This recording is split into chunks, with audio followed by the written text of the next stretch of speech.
दोस्तों, जनक ने बदली अपनी पहचान, बन गई रानी। आइए जानते हैं कैसे बनी। तब तक उससे पहले जानते हैं क्या हुआ था। जिंदगी जब एक मोड़ लेती है तो सिर्फ दो रास्ते बचते हैं, या तो हार मान लो या फिर अपनी पहचान खुद बना लो। जनक के साथ जो हुआ वो सिर्फ एक कहानी नहीं, एक अंधेरों का ऐसा चक्रव्यूह था जिसमें से निकलना नामुमकिन लग रहा था। दोस्तों, लाल साड़ी की जंजीर, जनक को मिल गया अंधेरों का घर। जनक की चीखें किसी ने नहीं सुनी, उसका भरोसा, उसकी इज्जत, उसकी पहचान, सब कुछ बेच दिया गया। जो बुढ़िया और बुढ़ा उसे बेटी कहते थे, उन्होंने ही उसे उस जगह बेच दिया जहां इंसानियत का कोई मतलब नहीं होता। जनक हर रात एक नए दुख के साथ जी रही थी दोस्त, पर हारना उसकी फितरत नहीं थी। उसने सोच लिया, अगर मुझे यहाँ से कोई नहीं निकाल सकता तो मैं अपने आप को नया बना लूँगी। और दोस्तों, यहीं से शुरू होती है जनक की नई कहानी, नई पहचान। जी हाँ दोस्तों, जनक अब रानी बन चुकी है। उस रात जब जनक ने देखा कि कोई भी उसे बचाने नहीं आया, तो उसने अपने आप को बदलने का फैसला किया। लाल साड़ी, घुंघरू की आवाज़ और काजल भरी आंखें, जनक अब एक नई पहचान ले चुकी थी।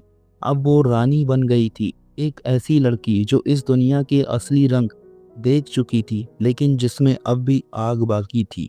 रानी के रूप में जनक ने उस जगह का हर एक कोने को देखा। उसने समझा कि ये जगह कैसे चलती है, ये धंधा कौन चलाता है, कौन लोग आते हैं और कौन लोग सबसे बड़े खिलाड़ी हैं। दोस्तों, अनिरुद्ध एंड आदित्य की तलाश जनक कहाँ है अभी भी बाकी थी। इस बीच अनिरुद्ध और आदित्य पागल की तरह जनक को ढूंढ रहे थे। पुलिस के दरवाजे खटखटाए, हर एक शहर की गलियों में ढूंढा, उस बुढ़िया और बुड्ढे का असली सच समझने की कोशिश की, लेकिन हर जगह सिर्फ एक ही जवाब मिल रहा था, जनक कहीं नहीं है।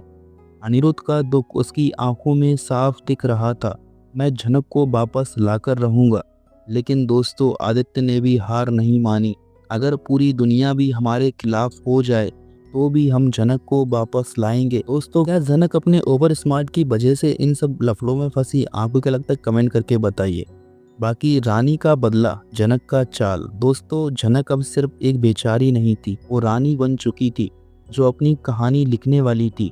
उसने हर लड़की से दोस्ती की जो वहाँ कैदी थी, हर एक आदमी की कमजोरी को समझा और एक ऐसा प्लान बनाया जो इस जहाँ का असली चेहरा दिखाएगा।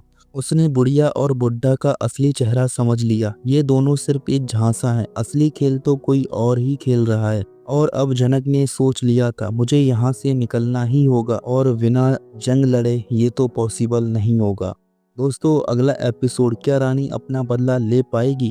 जनक ने अपनी नई पहचान बना ली, पर क्या वो सच में इस नरक से निकल पाएगी? अनिरुद्ध और आदित्य अब कितने करीब हैं जनक तक पहुँचने के?